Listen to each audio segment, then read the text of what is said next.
What is up, everybody? Welcome back to Apocalypse Movies. I am Jacob Barley, and this is the Movie Watching Challenge, or at least the continuation of the Movie Watching Challenge, a segment that we do on our main show, Apocalypse Now, where every week one of us gets challenged to a new movie. And this past week, I was challenged to watch The Program. Gio was the one who decided to challenge me to The Program. It is the 1993 movie directed by David S. Ward. It stars James Caan, Halle Berry, Omar Epps, just to name a few. And I spoke to Gio about it, and one of the main reasons why he challenged this movie to me, obviously, I'm a big football fan. Football playoffs are going on right now, and he thought it would be something that I would enjoy. And I will say I did really enjoy this movie. It gives you some insight into what college programs can be like at universities. And while yes, a lot of it is over dramatized, and a lot of it they bring in like every kind of scenario that different players could possibly deal with, and which might not happen realistically to a team over the course of one season. But it was a good look at the possible drama and trouble that the players, the coaches, the school, and the sports program can face when they're, under scrutiny and always being bombarded by the press and all those things. So it was a fun look at that. On top of that, it had some really fun performances. I really liked Omar Epps.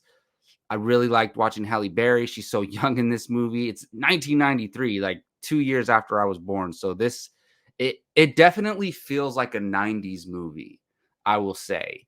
And it's not perfect. A couple of the things are a little ridiculous.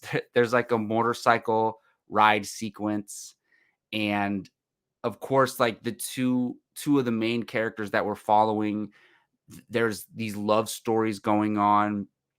And I feel like a lot of times, especially in the 90s, early 2000s, sometimes like love interest stories were kind of thrown in. Like, we got to have a man pursuing a woman in this movie. And there's two of those stories going on, which it's cool. And they played into the storylines and a lot of stuff that was going on with the athletes. So that was fine. I thought I really enjoyed the beginning of the movie. The beginning of the movie was set up really well. They established everything that was going on, and I was like, "All right, this is going to be cool." And then it started to get cheesy at points, certain parts of the movie. But I will say they handled, it wasn't necessarily a by the numbers sports story.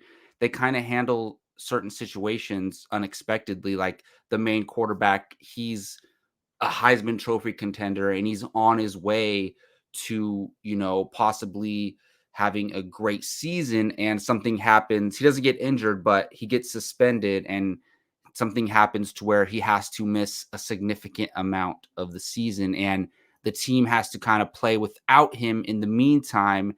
And we meet this the backup quarterback earlier on in the movie, and it's clear that he's not necessarily the best guy in the world, but because of what happens, he has to come in and be the backup, even though we're not necessarily rooting for this guy. I thought the probably the funniest part of the movie to me is there's a character named Alvin Mack, played by Dwayne Davis, and I believe that he's a defensive lineman, or I think he's a linebacker in the movie.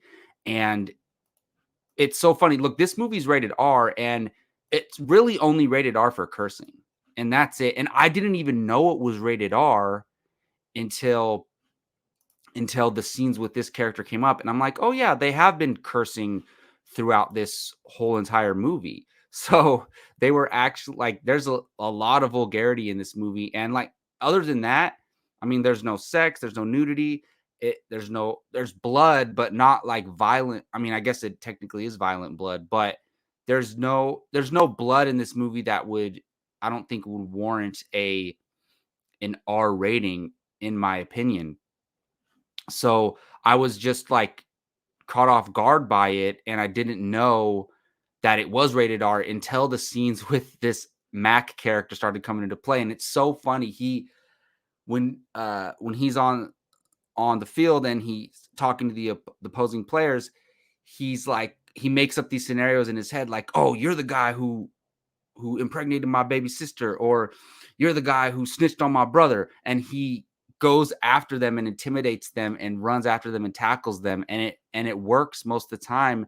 Doesn't necessarily work every single time, but it does work most of the time. And I just thought that was a really cool element that they incorporated into the film. And I know, like, I've heard stories of characters, or of football players, like, talking mad trash, and there's no limits and there's a lot of vulgarity in that. So it was trying to portray that in a realistic way.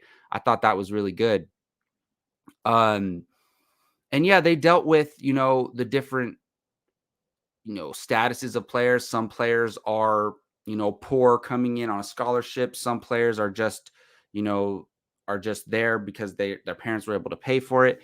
It dealt with a lot of that stuff. It dealt with steroids, the Latimer character, and the steroid situation. Like, I actually appreciated how that was handled, because they didn't, you know, they were realistic about it. And he's on, he stops, and then he actually gets on again. And that moment in the last game, when the guy who's doing steroids is a defensive player, and that Alvin Mack character, who was their best defensive player before this, gets injured. So this guy Latimer, they have him take steroids, and he has to do that in order to well, he feels like he has to do that in order to step up because of the missing characters, and or yeah, the injured character. So I thought that was handled well. And I was going to say, that moment after he makes a big play in the last game, and James Caan